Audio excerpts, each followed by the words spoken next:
दोस्तों, एक बार की बात है, एक आदमी ने भगवान बुद्ध से सवाल किया, हे बुद्ध, ध्यान करने का आपके लिए क्या मायने है? क्या ध्यान करने से जीवन के कष्ट, जीवन की पीड़ा मिट सकती है? बुद्ध ने मुस्कुराहट के साथ उत्तर दिया कि जीवन के दुख, जीवन की पीड़ाएं एक स्वप्न की भांति होते हैं। जब हमारी आंख खुलती है तो स्वप्न विलीन हो जाता है, फिर कोई कष्ट, पीड़ा जीवन में नजर नहीं आती है। उस व्यक्ति ने पूछा, हे तथागत, अगर कोई व्यक्ति अपनी शारीरिक अवस्थाओं से परेशान है, बीमार रहता है या फिर उसे कोई और शारीरिक कष्ट है, तो उस पीड़ा को ध्यान करने से कैसे दूर किया जा सकता है? क्योंकि शरीर की तकलीफ तो किसी दवा से ही दूर होगी। ध्यान करने से उसकी तकलीफ, उसकी बीमारी दूर थोड़ी हो सकती है। बुद्ध ने कहा कि अगर हम जागरूक रहेंगे तो बीमारियां हमें होगी नहीं। शारीरिक पीड़ाएं, शारीरिक कष्ट हमें भी होते हैं जब हम ध्यान नहीं करते। बुद्ध ने वहीं पर एक संतरे के पेड़ की तरफ इशारा करते हुए कहा, जरा सोचो, अगर इस पेड़ को ये अनुभूति हो जाए कि कोई लकड़हारा पेड़ से लकड़ियों को काटने के लिए आ रहा है, तो क्या ये पेड़ अपनी लकड़ियों को उस लकड़हारे से बचा पाएगा? उस व्यक्ति ने हंसते हुए कहा कि ये कैसे संभव हो सकता है, क्योंकि अगर इस वृक्ष को पता भी चल गया तो भी ये कुछ कर नहीं पाएगा, क्योंकि ये अपनी जगह से हिल भी नहीं सकता। अपने आप को उस लकड़हारे से बचाने के लिए इसे अपना स्थान बदलना पड़ेगा और इसके लिए ये संभव नहीं है। बुद्ध ने मुस्कुराते हुए कहा कि यही ताकत, यही शक्ति एक इंसान को प्रदान की गई है। मनुष्य के अंदर किसी भी जानवर या पेड़ पौधे से अधिक ध्यान करने की शक्ति होती है और साथ के साथ उसमें इतना सामर्थ्य भी होता है कि वो सही निर्णय और सही फैसले के आधार पर अपने जीवन को बदल सके। हमारे शरीर को बीमारियां अचानक से नहीं लगती है, धीरे धीरे हम बीमारियों का शिकार होते हैं। लेकिन अगर शुरुआत में ही उसके बारे में अगर जानकारी होगी तो उस बीमारी का पता चल जाएगा, जिससे कि सही समय पर सही निर्णय लेने से उस बीमारी को दूर भी किया जा सकेगा। लेकिन अगर उसका आभास का पता ही नहीं होगा तो आप कभी फैसले तक नहीं पहुंच पाओगे। उस व्यक्ति ने बड़े ही सशक्त भाव से पूछा कि हे बुद्ध, मैं आपकी बातों का मतलब कुछ समझा नहीं। बुद्ध ने फिर उस पेड़ की तरफ इशारा करते हुए बताना शुरू किया। उन्होंने पूछा कि इस पेड़ को फलने फूलने के लिए क्या क्या करना होगा? व्यक्ति ने कुछ सोचते हुए उत्तर दिया, हे बुद्ध, सबसे पहले तो इसकी जड़ों को जमीन में से पानी खींचना होगा, वही इसकी मूलभूत आवश्यकता है। बुद्ध ने पूछा कि ये बताओ, अगर इसे पानी नहीं मिलेगा तो हमें कैसे पता चलेगा कि इसे पानी नहीं मिल रहा है? उसने कहा कि हे बुद्ध, ये पेड़ अपने आप सूखने लग जाएगा। बुद्ध ने कहा कि बस यही तुम्हारा उत्तर है। जब हम कोई भी भोजन करते हैं तो वो हमारे शरीर को कुछ न कुछ ऊर्जा प्रदान करता है। जितना पौष्टिक भोजन होगा उतना ही जरूरतें हमारे शरीर की पूरी होगी, जिसका हमें दैनिक दिनचर्या में जागरूक होने पर आभास भी होता रहता है। जब आप पौष्टिक भोजन लेते हो तो आप ऊर्जावान रहते हो, आपका चेहरा खिला खिला रहता है। किसी भी शारीरिक मेहनत वाले काम में आप जल्दी थकते नहीं हो। लेकिन विपरीत इसके, अगर आप पौष्टिक भोजन नहीं ले पा रहे हो, आपके शरीर की जरूरतें पूरी नहीं हो पा रही है, तो आप जल्दी थकने लगोगे। आपका चेहरा मुरझाया हुआ रहेगा, आपको थकान सी महसूस रहेगी और आलस्य आपके शरीर में भरा रहेगा। लेकिन ये सभी बदलाव आप तभी महसूस कर पाओगे जब आप जागरूक रहेंगे। जब तक आप जागरूक नहीं रहेंगे तब तक आपको पता ही नहीं चलेगा कि आपको जल्दी थकान हो रही है या आपके अंदर आलस्य है। इसको महसूस करने के लिए भी तो होश चाहिए, और वही होश ध्यान से मिलता है। जब तुम कभी बासी भोजन करते हो तो तुम्हें महसूस होता होगा कि शरीर में अपने आप आलस्य भरने लगता है, कुछ देर कुछ भी करने का मन नहीं करता, अपने बिस्तर पर लेट जाते हैं। इससे हमें ये पता चलता है कि बासी भोजन करने से हमारे शरीर को फायदा नहीं नुकसान पहुंचता है। तो अगली बार जागरूक होने की वजह से हम बासी खाना नहीं खाएंगे। तो जो बीमारियां वो बासी भोजन करने से हो सकती थी, वो बीमारियां अब हमारे शरीर में होगी ही नहीं।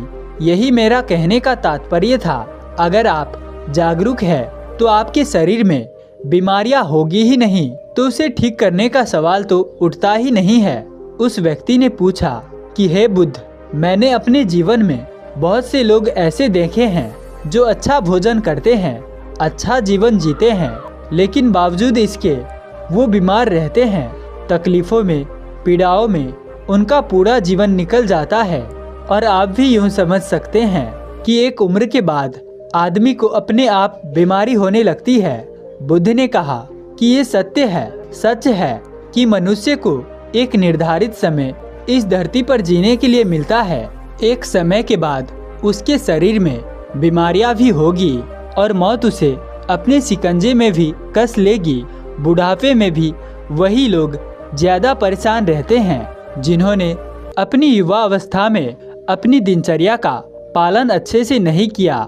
लेकिन समस्या ये नहीं है कि बुढ़ापे में बीमारियां हो रही है। इसके विपरीत पहले हमें ये सोचना चाहिए कि जो लोग युवा अवस्था में हैं वो क्यों बीमारियों का शिकार हो रहे हैं। देखिए, सबसे पहले स्थूल जो हमें दिखाई पड़ रहा है उसके प्रति जागरूकता हमारे मन में बढ़ती है। हमारा मस्तिष्क उस जागरूकता का उपलब्ध कर पाता है कि जो हमें दिखाई पड़ रहा है उसके बारे में सोच पाते हैं। इसीलिए हमारा शरीर सबसे ज़्यादा स्थूल है, जो हमें दिखाई पड़ता है, जो हमारे सामने है, और उसी के प्रति व्यक्ति सबसे पहले जागरूक हो सकता है और उसके बाद अपनी गहरी चेतना के अंदर प्रवेश कर सकता है। लेकिन जो व्यक्ति अपने शरीर के प्रति जागरूक हुए बिना ही अपनी चेतना को जागृत करना चाहता है तो ये लगभग असंभव सा प्रतीत होता है। अब तुम कुछ तरीके समझो जिससे कि तुम अपने शरीर के प्रति जागृत रहकर अपने शरीर से बीमारियों को दूर रख सकते हो।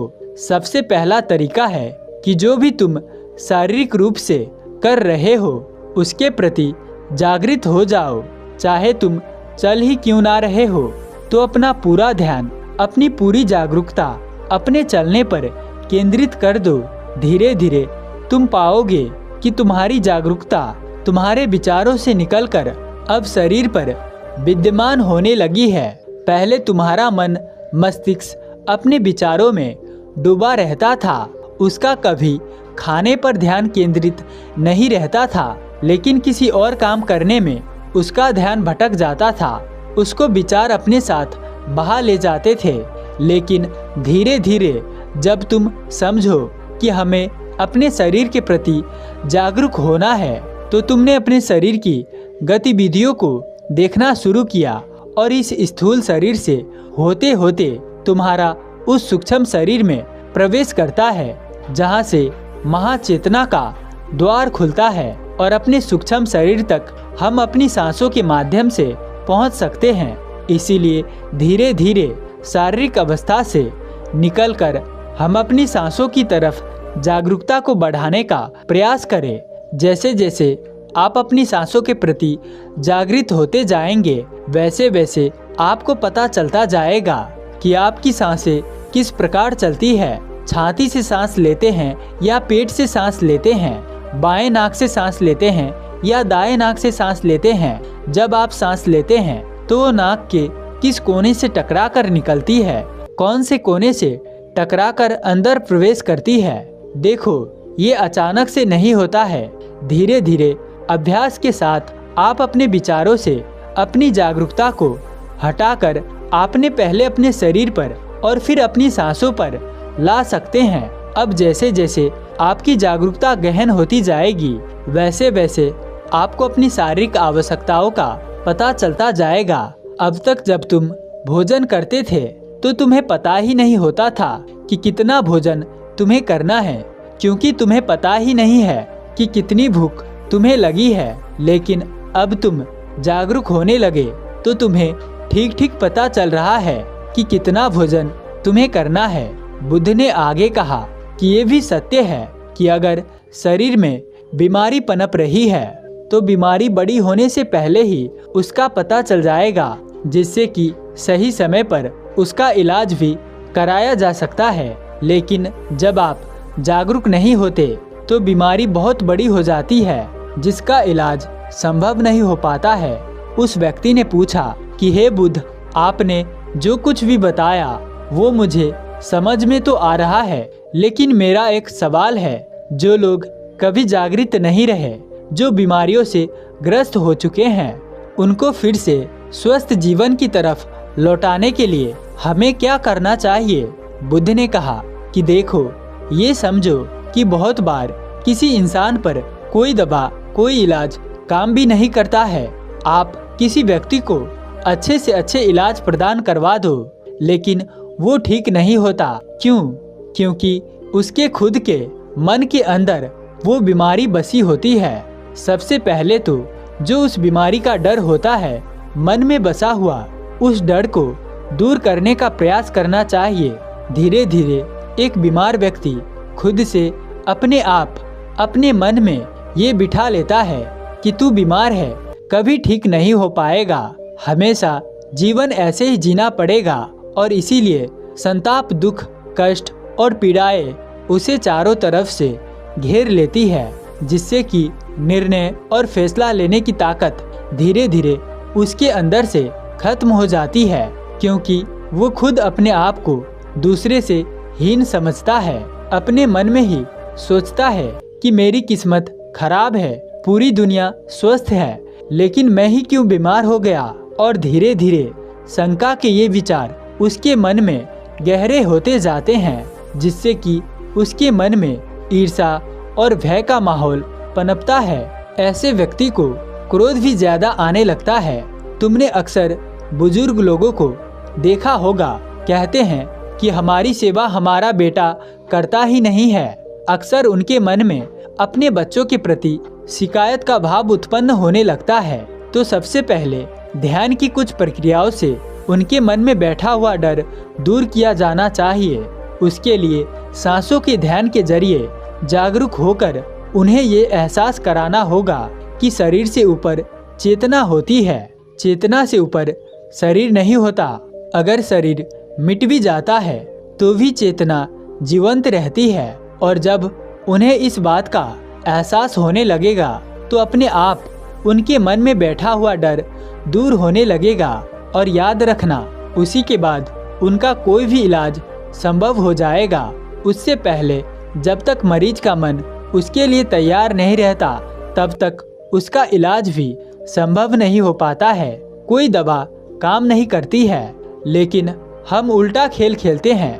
मरीज तो अपनी बीमारियों से परेशान है ही। जब कोई उससे मिलने आता है तो वो उसके दुख के साथ एकमत होकर अपना दुख जाहिर करने लगता है उसके प्रति, और उसको प्रोत्साहित करने की जगह हम उसे और ज़्यादा बीमार बना देते हैं। उसके मन में डर की भावना और ज़्यादा उत्पन्न कर देते हैं। जाने अनजाने में हम भी उस बीमार व्यक्ति की बीमारी में शामिल होते हैं। उसे बीमार बनाने में हमारा भी हाथ होता है, लेकिन जागरूक ना होने के कारण हमें इस बात का एहसास ही नहीं होता।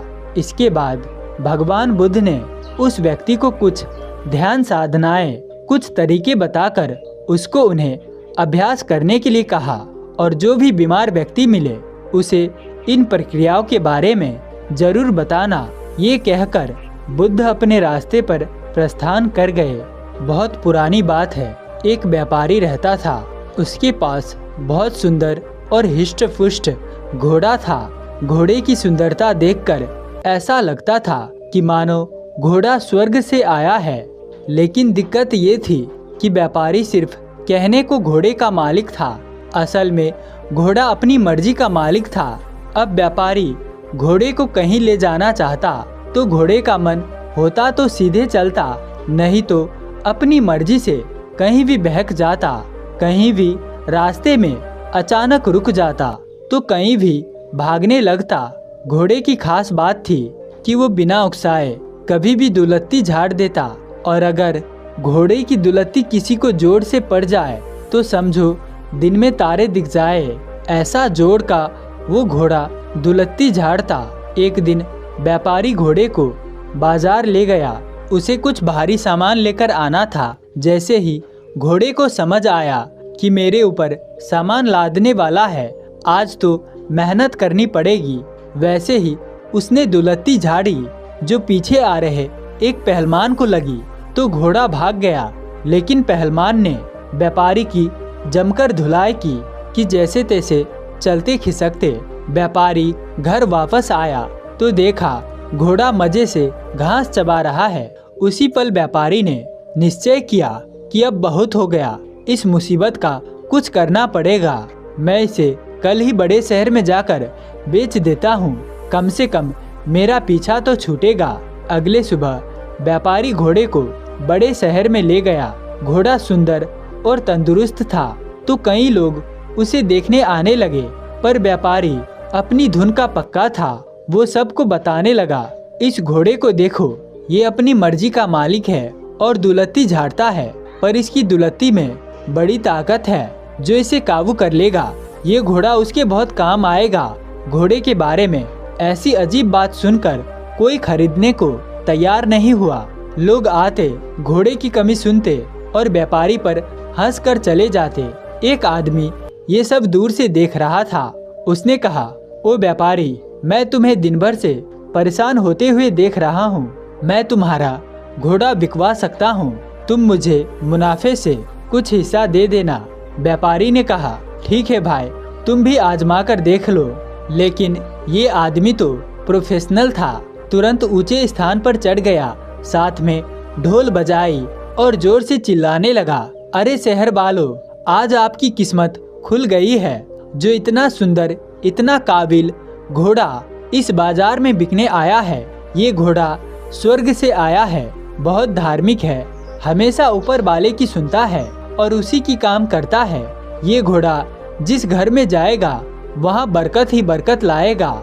इधर ध्यान दीजिए दोस्तों, अभी मौका है, घोड़ा खरीद लीजिए। ये घोड़ा जिसके पास जाएगा उसकी किस्मत खुल जाएगी, दिन दुगुनी रात चौगुनी तरक्की होगी। ऐसी बातें सुनकर लोगों की भीड़ इकट्ठी हो गई और घोड़े की बोली लगने लगी। मूल्य बहुत तेजी से बढ़ने लगी। 100 के घोड़े की कीमत 2500 तक लग गई। कई लोग घोड़ा खरीदना चाह रहे थे। इतने में व्यापारी उछल पड़ा, नहीं नहीं, मुझे नहीं बेचना है। ये घोड़ा मुझे तो पता ही नहीं था कि इसके अंदर इतनी सारी खूबियां हैं। अब मैं इस घोड़े को कभी नहीं बेचूंगा। ऐसा कहकर वो व्यापारी ने सारा मुनाफा छोड़ा और अपना अड़ियल नकारा घोड़ा लेकर वापस घर आ गया। दोस्तों, ये कहानी में कई सीख छुपी हुई है।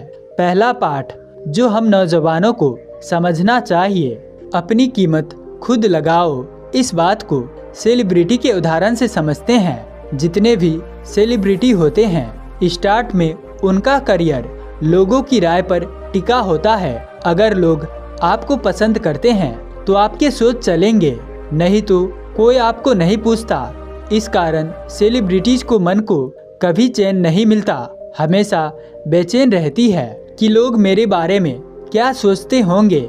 लेकिन इस बीमारी का छोटा रूप हम सब साधारण लोगों में भी है। इस बात की बहुत चिंता होती है कि लोग मेरे बारे में क्या सोचते हैं, मेरी छवि कैसी है, जिस कारण दो परेशानियां पैदा होती है। पहली, दूसरों की बातें और कमेंट से हमें बहुत फर्क पड़ता है। कोई तारीफ कर दे तो व्यापारी की तरह हम उसकी बातों में आ जाते हैं। कोई बुराई कर दे तो हम दुश्मन बन जाते हैं। बुद्ध कहते हैं कि अहंकार ही तुम्हारा रोग है।